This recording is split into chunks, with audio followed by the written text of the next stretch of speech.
Hello there, everyone. Welcome to the Nothing But Net podcast. I'm here with Judah Windsor and the one and only Ryan McKenzie.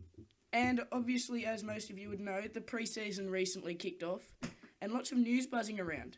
But probably the biggest story of them all, Ben Simmons, the first overall pick by the Philadelphia 76ers, injured before he even plays a game. Judah, what are your thoughts on this?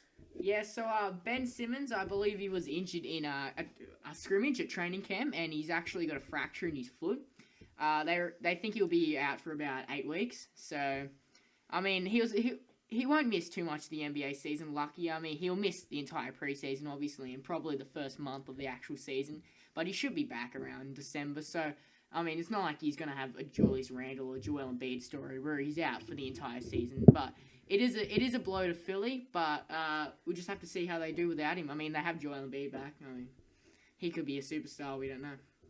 Yeah, I agree. Yeah, it's obviously a big blow to Philadelphia, but I mean, it's not like they're competing for a playoffs. Obviously, it obviously does question who will win the Rookie of the Year now.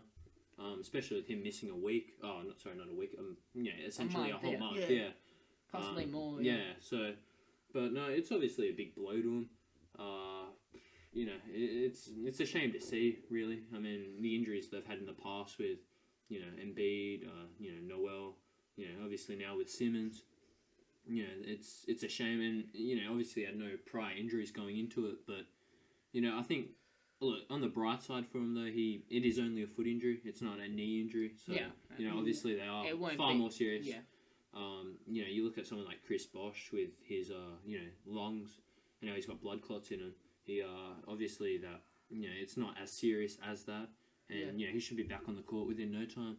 But with Ben Simmons, let's say, out of the equation, who do you guys think will be able to win Rookie of the Year? Or do you think Ben Simmons will still be able to win Rookie of the Year, coming off the injury? I really doubt he's going to take Rookie of the Year off the injury. I mean, you see all the other rookies that have played a month or two more NBA than him, so I doubt he's going to take it. I think it'd have to go to Ingram, you'd have to say. I mean, he's going to have to step up for LA. I think they have Luol Deng at small forward as well, so most likely they'll be starting Ingram, or both of them. I mean, they could be running Ingram before, but yeah, I'm calling Ingram for the Rookie of the Year now that Simmons is out.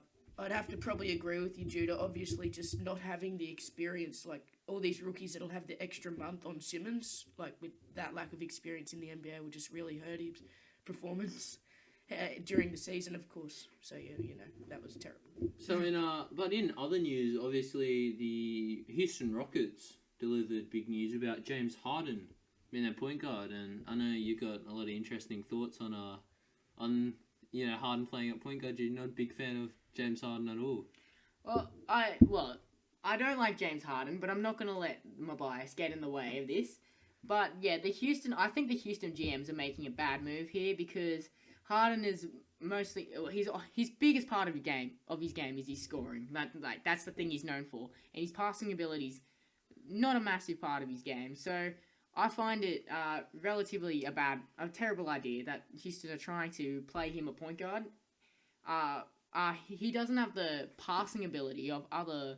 He doesn't have the passing ability of other point guards. So I mean, you see other point guards like Ricky Rubio and Chris Paul, and they can pass the ball really well and make plays. And I don't think Harden is really capable of doing that. I mean, I could be wrong. Season hasn't really started yet, but at this current time, I don't think it's a good idea. I think Harden needs to stay at that the 2 spot and let the point guards feed him the ball and get him open looks. Yeah, but in saying that though, Judah, I believe I heard a few weeks back that the Houston Rockets were going to try to play like a 7-second offense or something.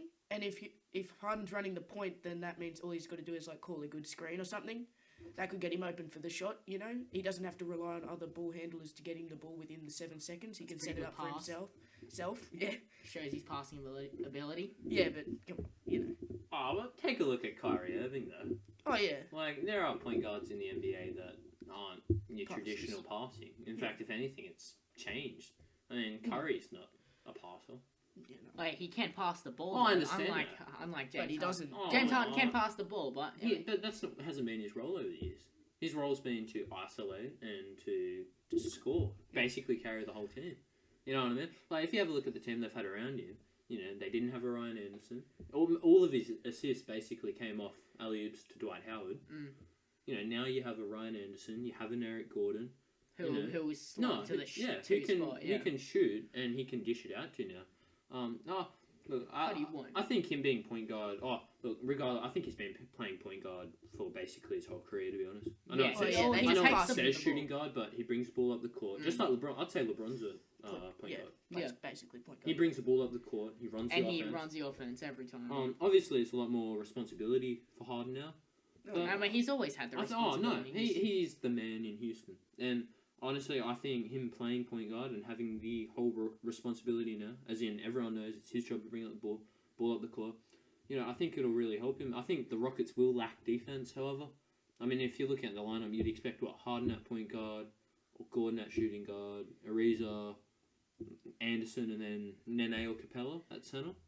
Probably Nene, Probably Nene, you're obviously lacking, defense now without having Patrick Beverley. So, I think in saying that, Mike D'Antoni's not obviously defensive coach, so they obviously are going to be bad defensively, which surprised me that they would want to make this move. Yeah, they haven't really got a defensive lineup. None of their starters are really known for their defensive capabilities. I mean, apart from Ariza, and even Ariza's defense has sort of fallen off a cliff. He's not the defender he used to be. But no, where do you think? First one, Mitch. Do you reckon this lifts? Do you reckon this lifts them in terms of standings, or do you think this decreases? If you could choose, would you have Harden at the point guard? To be honest, I'd probably agree with you in that by having him at point guard, they lose the defense. But then you said also their coach is an offensive coach, and if this makes it easier for him to work the offense, then it could probably increase their ratings maybe to about the 6th seed. They were 8th last year, weren't they? So maybe they could jump to just because it's the coach's sort of style as opposed to playing defense, which isn't. Oh, I mean, they're going to score. They're going to score. They're going to score like crazy. Their defense will hurt them a lot. It just depends if they can stop the other team from scoring like crazy. That's their main priority. Oh, it'll really come down to whether the other team scores enough or not, really. I honestly think they'll score the most points in the league. I think they'll score more than the Warriors, Yeah. Honestly, just because the system they play, there's going to be the most amount of possessions in the game. Simply because it's 7 seconds instead of 24. They will be taking a shot within 7 seconds every single time they bring the ball up the court. So and that system works. I mean, it worked in Phoenix with Steve Nash and look what it did Stoudemire. for Steve Nash. Yeah, I honestly his think career he can took get the same. off. Yeah. I think he can do the same for Harden. I really think Harden, especially as a primary ball handler, can win MVP. I honestly see him averaging 30, 35 points a game, 7, 8 assists depending on minutes. Obviously, injury. There's going to be a lot more asked of him. But again, it's more like that's what you have to expect when you're the max man. So, lastly, big news that came out this week was that Anthony Davis had grown an inch. That's right, he's grown an inch. He hasn't stopped growing. Now, 24, 23? And he hasn't stopped growing. He's still growing.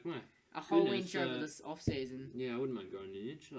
But no, look, what are you guys' thoughts? Well, how does this impact Davis? Will he now move to the centre position permanently? We saw him play a lot of centre last year when they, really saw Ashik, move to a limited role. More so off the bench as a 6-man and play Anderson at the 4. Now they don't have Anderson, obviously. Do you see, they got Terrence Jones, so do you see Davis playing, the 5 and Jones playing the 4, or do you still see him playing the 4? And see Ashik at 5, or what do you think? What do you think is going to change now? Well, I don't really know what will change. I don't think where he plays will make a difference because he doesn't exactly have the best team around him. They could probably put him at the 4. He'd probably be more dominant just because of his size, but he's still got the athleticism of a 4 sort of thing. So I'd still play him at the 4, but I don't think it'll really affect them where they play him because he doesn't really have the best team to build. He's the centerpiece and he's all they've got, Yeah, well, he's gonna have the same effect on the team if he plays in power forward or centre. I think he's still gonna play. I think he's gonna play power forward still. I mean, that's his role. It doesn't matter that he's grown. I mean, you see other power forwards that are taller than that, like Porzingis and all that. And Davis is very athletic.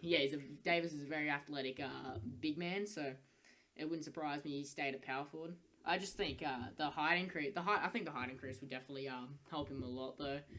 With his defense especially. I mean, he already has. He's already very athletic and has a pretty long wingspan. He's already a very decent defensive player, and I think this will just boost his defensive stats, and it probably even help him in the post too with that extra inch. I mean, he's already very proficient in the low post, and I think it'll help him out. So Yeah, I it's mean, for the better. with the league getting smaller and smaller, the ability to have, a taller power forward who can still play, basically you can put him in your small ball lineup, essentially, and he can work the same effect as a Draymond Green. It's interesting though. Do you guys think he'll continue growing? If he does, If he does. Well, he's older now. He's not 18 anymore. He's in his early 20s, and he just grew an inch over like a couple of months. Inch ain't nothing, That's quite a bit of distance. But if he does keep growing, that'd be crazy. But I mean, I think he's stop growing. Finish growing, yeah. What about you, Mitchell? I'd say he's going to stop. I mean, there's only so much you can grow. Well, that's what they said when he was That's what they said when he a few years ago. Yeah, he's not going to grow anymore. But if he does, he does. Do you think he can develop a jump shot though? Well, he has a decent jump shot. He started developing. Yeah, he started developing it last season. Obviously, he went down with injury, so he didn't really get a chance to show it off. But you could see in the start of the season, he had flashes of a 3-point jumper coming along. His mid-range is decent. He's got a decent free throw mid-range jumper, but the 3-pointer was starting to come along. I mean, we'll see if he can carry that into the new season. Yeah, I feel the same. Like, New Orleans are crap. Like, they got no players around them. Just come straight out. Oh well, it's true though. Like, New Orleans. I really don't think it'll matter, to be honest. They've lost. Oh, look at what they've lost and what they've gained. They've lost Eric Gordon. Right, and even though he didn't play a lot last year, the years that he did play, he was okay. They lost Eric Gordon, they lost Ryan Anderson too. Integral. I think Ryan Anderson had a great season last year. Yeah. And, no wonder he's getting paid $20 million a year now. But I agree. Like, it really doesn't matter where he plays. They won't make the playoffs. And the signings they got, Etuan Moore. Like, honestly, whoop-de-doo. He was basically Chicago's best player. So our best dunker, He was MJ our in best the flesh, player, wasn't he? Yeah. MJ in the making.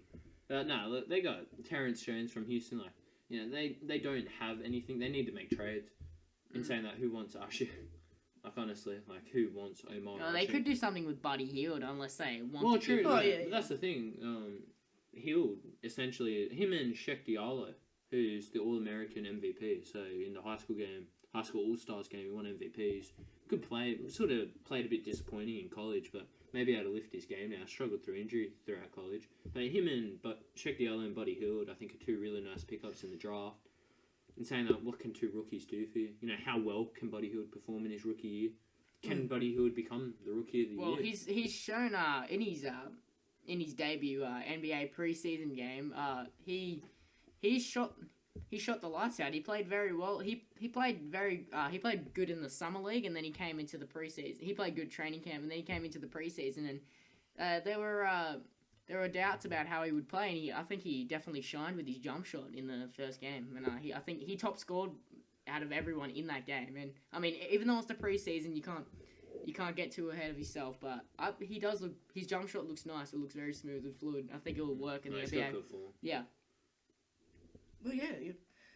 I didn't really watch their preseason game. Sorry, but probably because they're New Orleans. I don't blame you. It's alright. No, I just didn't know it was on. But yeah, probably. If Judah said it's true, it's probably true. I mean, he's been looking up the stats for the last 30 minutes in here, so yeah, he's pretty into it. But yeah, no. If he's developing a jump shot, then that's really good because that can be what they need. If they've got Davis in the post, they need shooting. Yeah, if they got Davis in the post because he's grown an inch, because he's grown that huge inch. If he's in the post dominating, and then if he gets double teamed, he can just kick it out to Buddy Hield, and if he's consistent, then that could really help them. But he was a great shooter in college, and as far as it looks, he's going to carry that to the NBA. So, they lost Eric Gordon, who was a pretty good shooter for them, and they still got Drew Holiday. You still got Drew Holiday. Yeah. It's not terrible. They still got Tyreek Evans as well. Yeah. But I don't. They still got Perkins, I believe. Yeah. No, he's a free agent, man. They still haven't re-signed him yet. They haven't re-signed Kendrick Perkins. What are they thinking? They waste money on Etuan Moore without re-signing Big Perk. Probably their best player. Future Shaq. He's a great rebounder. Yeah, why would they not sign him? His shot form is one of the most amazing shot forms I've seen in the NBA. Better than Buddy Hield. Amazing. Anyway, we got to wrap it up. Make sure you like, favorite, subscribe the video, and we'll catch you later.